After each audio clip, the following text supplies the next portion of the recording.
inyong tanan. Nakabutar na mo? Dahang salamat sa inyong pag-apil, meaning kahigayunan nga mugamit sa atong katungod sa pagpili. Diya sa Ebanghelyo, nagpadayon ang metaphor sa magbalantay o karnero. Si Jesus ang maayong magbalantay, unya kita ang iyang panon. Unsa ba'y nagdugtong sa maayong magbalantay o sa iyang karnero? Ang nagdugtong mao ang tingog sa maayong magbalantay.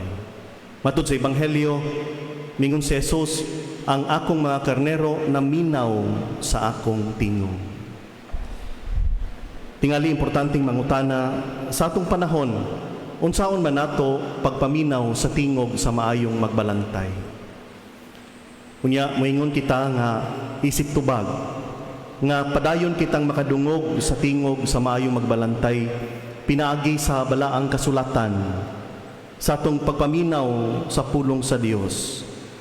Pinaagi sa atong personal nga pag-ampo din ang Dios mopaabot sa iyang mensahe diri sa matag usa kanato.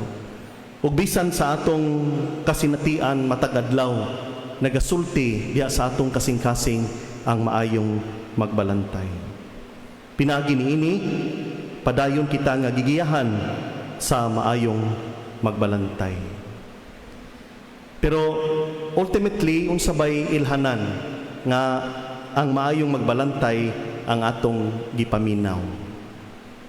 Kay usahay magtuota nga nagsunod ta sa tingog sa maayong magbalantay pero sa pagkatinuod wala di ay. Unsa bay ilhanan nga ang maayong magbalantay ang atong gisunod.